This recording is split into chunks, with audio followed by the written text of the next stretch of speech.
Welcome to Manufacturing Talk Radio.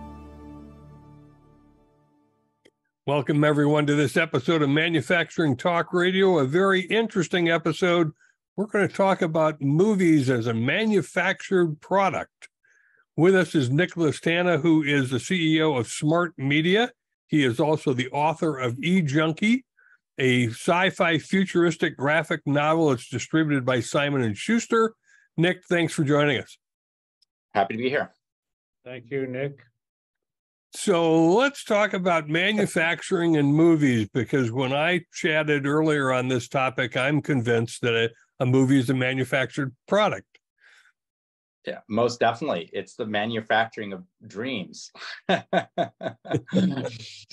but yeah, movie making actually is one of the biggest earners for the County of Los Angeles, entertainment, or has been traditionally. And there are armies of people involved in the manufacturing of the movies that you watch. So all of those people are using various machines and hardware to kind of capture the images, edit those images, and then eventually distribute them as movies and TV shows that you all get to enjoy. Those methods, those tools that are being used are constantly changing and evolving. They tend to get a little bit smaller. They tend to get faster. They tend to be more productive with time. And all of those things allow for new innovation. And essentially, they also replace the amount of people needed to run the tools. And that's essentially what we're experiencing right now, is what we would call a flattening of the manufacturing process, so that what it takes to produce movies, it's gradually requiring less people, more tools, and that's basically the changes that you're starting to see now, reflective of the union strikes that are taking place at the moment to try to prepare and for these changes that are happening and somewhat resist them. So to that point, Hollywood is on strike. There is no TV, no movies, no nothing. However, Barbie has brought in $1 billion already. But where do we go from here? I mean, there's no movies being made, no TV shows are being made. Yeah, well, fortunately, Hollywood does prepare. And we went through a couple of years where we were shut down as well. And there was the pandemic where things were being optioned, and there's a lot of projects. So then after the pandemic opened up, there was an influx and a backlog of things that were going into production to kind of get them ready, right? So that it was like you stopped the train and everyone was like on board, ready to get to the next destination. And suddenly we're like, green, let's go, boom. And then the trains just started going full steam ahead. And so Hollywood tends to produce things years in advance.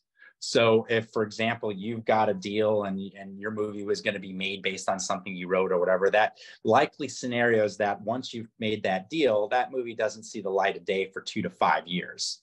So if you consider that, like the time it takes to go through the system to be, prepared for pre-production and the contracts to get everyone on board to make the movie, and then to actually produce the movie, and then to edit the movie, and then get it ready for sales and distribution, that's such a long period of time that there's plenty in the back burner, so to speak, to kind of keep the machine going while it's shut down. That being said, eventually, yes, you do feel that. Depending on how long those strikes go, you run out of content. And then what will happen is usually a lot of the shows that might have been canceled might get brought back, or a lot of the shows.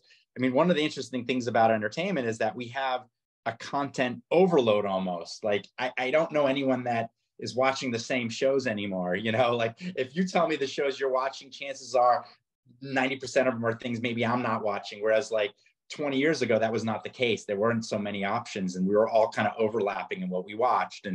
And so that being said, like there's plenty of ways to kind of market shows you might have missed that were out there all along, and now it becomes new to you. So I think given all that information, yes, it's shut down, but there's plenty of content still out there. So let's talk about what's caused this shutdown. AI, the dirty word, or some are trying to make it a dirty word. I happen to love AI, but that's me.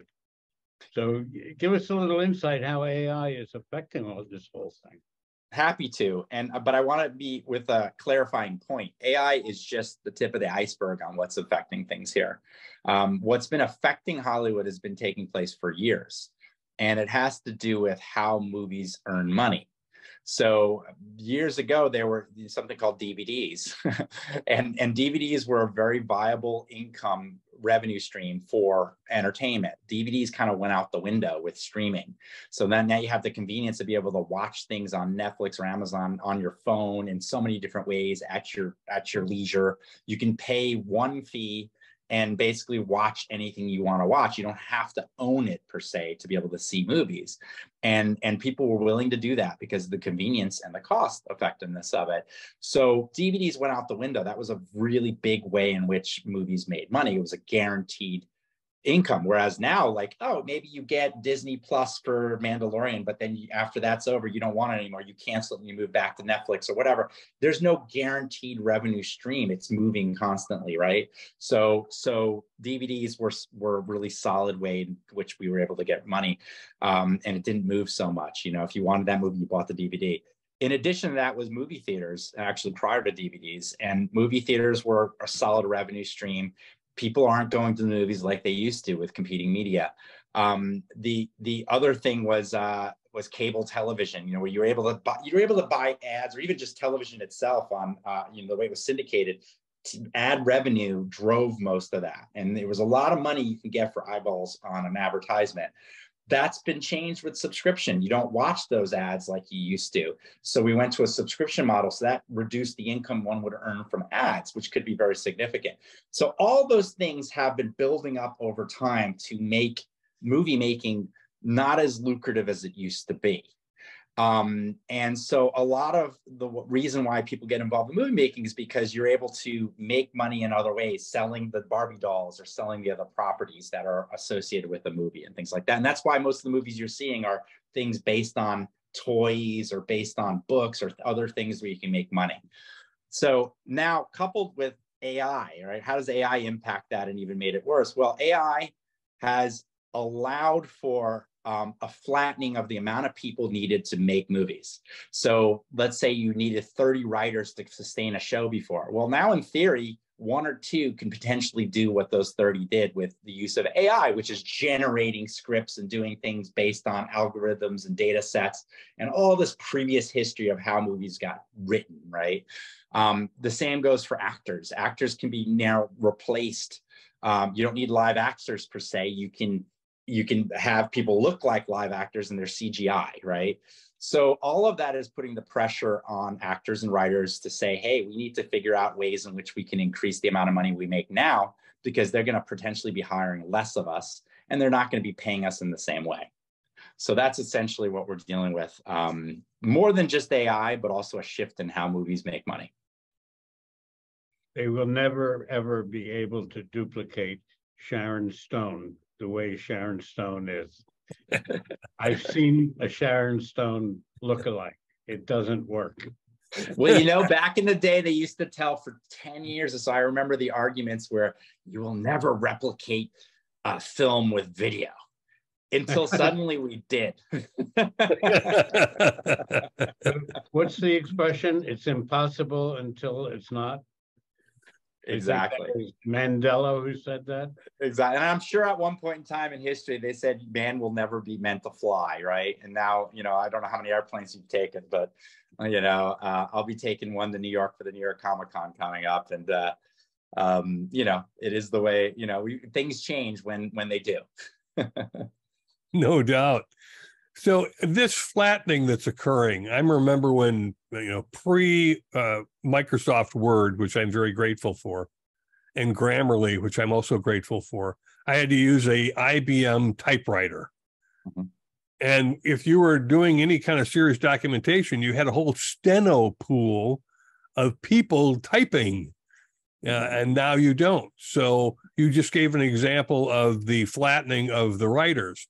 What about the behind the scenes people, the camera people? Is that also occurring there as well, Nick? Oh, tremendously. Yeah, because like how many people it takes to man some of these cameras are going to be diminished with time. Like for example, there was a person that's whole job is to pull focus on a camera, right? That is their job. Well, when that's automated through machinery that's synced with computer systems and that can be all controlled by one person remotely, that's moving the camera and pulling focus. You don't necessarily need to pay someone a union salary to be, basically sitting there doing that job, right? So that's just one example. I mean, the examples keep going. I mean, even up down to like casting, and there's people that are just responsible for knowing where extras or different actors are on the set to move them to different locations to time production, right? Well, with trackers and the way that can be automated, and one person on their computer can kind of track and monitor where the people are at what time and ping them, kind of like you go to a restaurant, right? At one point in time, you had to go up to the host and say, hey, is my table ready? Now they give you a little beeper and then you can walk off wherever, and then it beeps and then it's like, your table's ready, come back, right? Well, these things are all happening behind the scenes with how people are being moved through the system and managed, and they're reducing the amount of people needed as technology evolves. It's funny you use that example because I love to watch movies for continuity of placement of objects. The soda can that was there that isn't there. Oh, look, you're wearing a jacket, but in this scene, they're not wearing the jacket. Yeah, there is a person that's responsible for script continuity. Exactly that. Now, can you imagine running an algorithm that can kind of tag and track those things on a frame? And then all of a sudden it's like, boom, inconsistency, boom, inconsistency. I mean, you won't be able to beat that, And so yeah, that's another example you bring up where that will be replaced, that role. And it's just getting, I mean, there's so many examples of that throughout the system. I mean, if you look at like AR and VR, where now you're able to kind of build virtual environments and imagine what a movie can look like. One of the biggest innovations is, if you're noticing, gaming industry now makes more money than actually Hollywood does. Games bring in more revenue than movies. And one of the big engines that it's this kind of real, the engines that actually drive these games, and it's the video cards that kind of allow the generation of video. Unity is like one of the biggest companies behind this new live generation of video that's happening. So when you play a video game, for example, as you're moving through different scenarios, whole buildings are being generated and shadows and shading and trees and things like that, essentially designing a set as you move through the game to match it, to make it look like it's real and it's really in front of you. Well, they're using that same technology now to kind of design and map out, like what was back in the day, like sketched, storyboards and things like that. Now you can actually move through the movie and essentially see what a scene will be like with music and all that, and basically play out the movie using CGI, and you won't necessarily, you can save a lot of time and money in terms of going down a rabbit hole that doesn't work. In terms of props, the people that would build and construct the props, 3D modeling, you can basically render 3D models of things, and you don't have to design all these props. So you're going to flatten the amount of people and the cost involved in that labor too. So it's across the board, we're talking a flattening of the amount of people needed, a reduction of the amount of people needed. And the unions want to keep armies behind the process to finance it all, to get them paid and keep feeding people's families. But the reality is, when you don't need to, where's the drive to kind of continue an old method that's no longer needed, right? And can those people be served in different areas now? Can they go get jobs in areas where we do need them moving forward? That's leveraging the tools. And that's the question, right? Clearly. To all your points, I remember watching movies from the 30s and 40s, 1930s, 1940s. And they had props, they had background, they had phony background. They would run a movie. They would run a movie behind somebody, cowboy riding a horse. I mean, it was all phony. It was, and it was terrible. So then they came up with, okay, let's go on site. So they would spend bazillion amount of money going all over the world to take a picture of Mount Fuji, but the real one. All right. Mhm. Now we're going back to creating a phony Fuji. Doesn't the actors act different when they're on location versus with these phony backgrounds?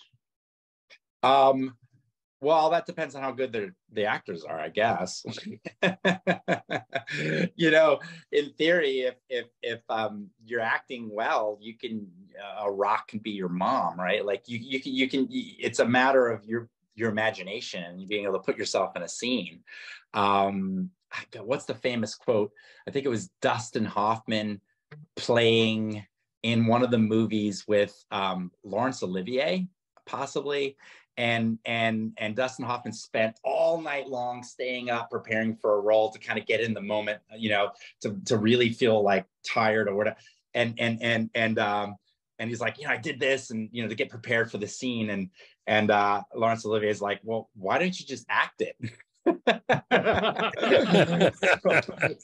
so you know, like, again, like, you know, that's part of acting, right? Acting's going to evolve, but can you still project and imagine that screen or that LED or that thing that's behind there is happening, and then play to it? And I think the better actors and the ones that are going to stay working are the ones that can. Let's touch on your book for a moment, E-Junkie. How did you come up with the storyline for that book, Nick? Yeah. Well, E-Junkie actually started sort of as a dream turned nightmare. I probably a lot of good stories that way. I had this kind of dream where I was almost being like, you know, they talk about like aliens were like trying to abduct me in my dream, and I was being experimented on. And they had this device that they put on my head that was suddenly making me totally calm and okay with it. And part of me was like, well, am I okay with this? But I'm kind of okay with this, you know? And I was like having this calm. And that was the whole impetus for like the emotional regulation technology that's being used in this future world. And then that, coupled with my own personal journeys, I've unfortunately, I have a very complex child that has complex needs. And so I've been in hospitals a lot. And I started witnessing the people going through the hospital system and all the medicines and the whole system around trying to keep people comfortable and to manage pain and suffering, and working in an industry with IT consulting. I've consulted for biotech companies, and I've seen some of the medicines and the drugs being manufactured to kind of help with pain and suffering, and then that, balancing that out with the side effects of, with every solution we create, there's more problems. And the idea that our whole culture, through movies and entertainment and sports and even medicine, we anesthetize ourselves to deal with pain and suffering. And so I thought, wow, imagine a future world where we do manage to regulate away pain and suffering through technology. Would the world be a better place? And I questioned that in the story E-Junkie, which stands for experience junkie, where we're all trying to experience so many things, you know, from video games to the movies to this, to travel to, we always want something, you know, and to be happy. And so I wanted to imagine a future world that does this, and then if it would be better. And that was the basic. So nightmare turned my life experiences, morphed into a story that kind of makes one question where we're going in society. And that was the impetus for the story. So is E-Junkie on Amazon? Yeah, it's on Amazon. It's on Barnes & Noble. It's in most places where books are still sold. You can also call your local bookstore to support your local bookstore and order a copy. That's E-Junky. And it actually releases Simon & Schuster. Scout Comics put out a few issue 1 comic, and then the distributor of the book, the graphic novel that will be coming out this September 21st, I believe, is Simon & Schuster. So you can, you know, their website has it on there too. So you can pre-order that right now, actually. So thanks for that info. Nicholas, your book has a whole chapter on the fall of the Hollywood studio system because of technology. And we've been talking a little bit about the manufacturing of movies and how it's being flattened. And I, without being fully familiar with that chapter, I have watched the independent filmmaker making their films, selling them to Netflix or Hulu or whomever to feed the stream. I would have to agree that the Hollywood studio system, the way it was 50 years ago, may not be that way for too much longer. Yeah, I mean, I really think that's true. And I kind of put what I think is a prescient chapter in the book on the fall of the collapse of the Hollywood studio system. And it's funny because the chapter starts with the fall of the unions and with the strikes of the unions and the fall of the unions. And I think that's kind of inevitable. I know this is going to make me unpopular with certain people because I think what you want to be a reality and what reality is based on facts and where we're going may often are two different things. And as someone who's had to survive in Hollywood and make money through entertainment, you have to think ahead. You have to see where things are going so you can prepare and plan. And so it's by putting my head in the sand and just trying to resist and whatever, that's not going to get me anywhere. And if I look throughout history, my great grandfather was an iceman. At some point he knew with refrigeration, that was not a career, And so I think you just have to be ready to pivot. And yes, this chapter kind of foresees it and it does similar things, but it even advances it beyond where, like in the future world, eventually through technology, you can see what one is thinking and dreaming and it gets projected. And so dream projections become like the new influencers, right? And it gets so far so that, and then all actors are replaced by CGI. No one reads books anymore, but people are actually seeing historical reenactments or historical, acting stories out. So you don't read books, but you actually see it acted out in front of you through devices you wear and within the real world. And that's how we digest entertainment. And eventually the actors that were once, paid to do those things get replaced by CGI and by computer generated images and hologram images. And I can't help thinking that's absolutely going to be the case, especially as people die off and new people grow up only knowing the future of entertainment. They're not going to have the nostalgia for what was. I mean, try getting kids today to go watch a Charlie Chaplin movie, I mean, it's, put a 5-year-old and have them watch that and tell you what they think of it. I mean, the reality is, unless you're taught to appreciate the history and what he brought to the table, it's kind of hard to have appreciation for it. Really? The 8-track. Yeah. So as we approach our closing moments, I do want to read one question that one comment that you were quoted in the LA Times. So it's a long sentence, so I'm going to read it. If you don't regulate AI or jump in and say, as people, we want to do something about it, our world will flatten and basically crumble.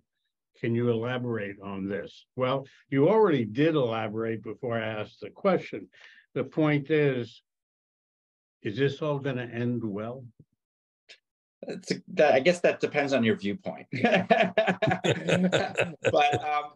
in general, I can say, with every evolution comes good and bad, right? Good for some, bad for others. I think in general, those statements were meant mostly in context to the entertainment industry. However, I think it involves all industries. I think entertainment's going to be one of the first to be hit, obviously is already. I think moving forward, a lot of roles are going to get replaced through AI and other technology.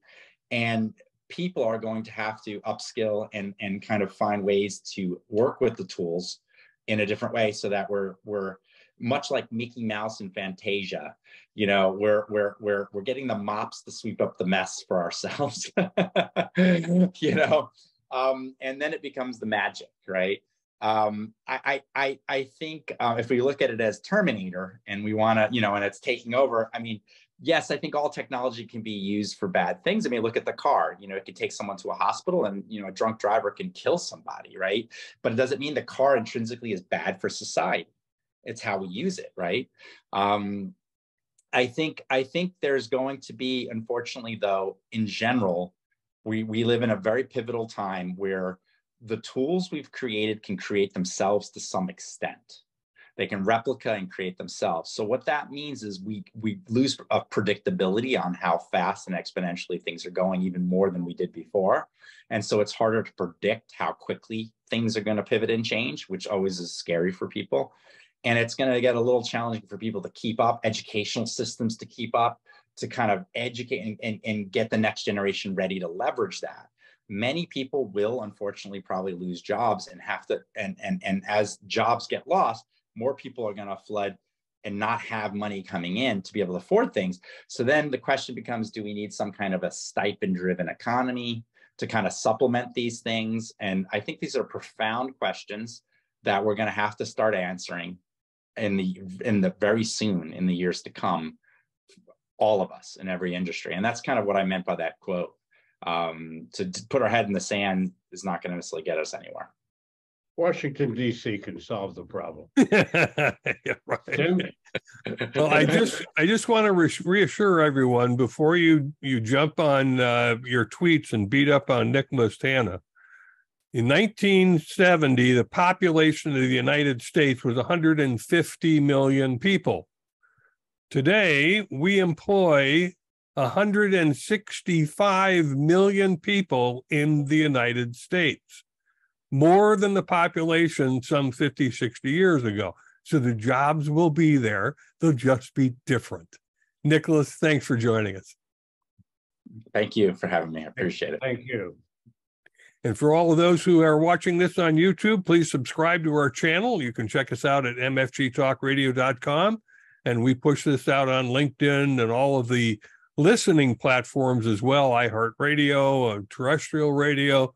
So come back, watch us, drill through this episode, and thanks for being with us on this episode of Manufacturing Talk Radio. That's our show for today. Thanks for listening. If you enjoyed this episode and would like to support the show, please like and subscribe, share on social media, or leave a review.